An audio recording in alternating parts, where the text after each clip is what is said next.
చెప్పమ్మా. ఏం పేరమ్మా నీ పేరు? నా పేరు రమణ. ఏ ఊరు మీద? వెళ్ళి దుబ్బాక. ప్రాబ్లం ఏముండే?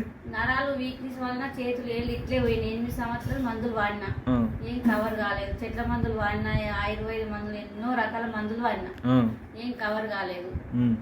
ఏవో కొన్ని లక్షలు అంటే అది చెప్పరా బాధ. ఇక ఇది మిషన్ పెట్టుట్లే 22 రోజులకే కవర్ అయింది. మా ఇంట్లో చాలా మంది అసలు మొత్తం ఇక దాని కిందనే పెట్టిర్రు నన్ను. ఒకసారి చేయి చూపించు ఒకసారి మంచిగా. ఇట్లా సాప్ అయిపోయింది, క్లియర్ అయిపోయింది, సాప్ అయింది. దేనివల్ల అయింది? ఓన్లీ ఇలీ వల్ల? తినడానికి కూడా రాలేదు అసలు, చెంచా కూడా పట్టుకోవడానికి కూడా రాలేదు. గ్లాస్ కూడా ఇదే చేత మొత్తం ఫుడ్. Okay okay. ఇప్పుడు కుడి చేతితో తింటున్నా? ఇప్పుడు కుడి చేతితో తింటున్నా. Okay, good, very good. ఇప్పుడు నెల రోజు నుంచి కొంచెం కుడి చేతితో, మునుపు మొన్నదాకా చెంచుతో తింటూ, స్పూన్తో తింటూ, ఇప్పుడు చేతితోటే తింటున్నా. కాళ్ళు కూడా చెక్కలు లెక్క అయినాయి. కొంచెం ఇప్పుడు 199% అయితే నాకు పర్వాలేదు అనిపిస్తుంది. ఇలీ వాడినప్పటి నుంచి ఇలా అయింది? ఈ వాడినప్పటి నుంచే. అంతకుముందు అట్లా చెక్కల్లాగా అయింది. స్పర్శనే లేకుండా ఇక చెక్కల స్పర్శ లేనప్పుడు ఎట్లుండే, ఏం కాలినా ఏమన్నా కలిగినా రక్తం కారపో, నాకు ఏం కారపో, చెక్కల్లాగా ఉండే.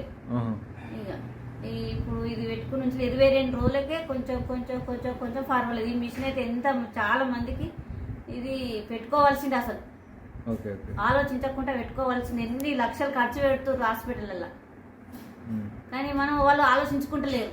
ఇది ఏదో గింత అగ్గిపెట్ట లెక్క ఉన్నదని అనుకుంటుండ్రు, కానీ ఈ అగ్గిపెట్టనే మస్తు 99% ఏ హాస్పిటల్కైనా ఏ మందులు ఏమి ప్రయోగం లేదు. ఓకే అమ్మా, థ్యాంక్ యూ. కాలు మెత్తగానే మళ్ళీ మెత్తగానే కాలు కొంచెం పెద్ద నీళ్ళు కొద్దిగా ఇది కాలు మెత్తగానే ఏళ్ళు ఇట్లా ఎండలు నిలబడటం కాలు ఏమి ఇది కాకు. కొంచెం ఎండలు నిలబడితే పొక్కులే వస్తున్నాయి.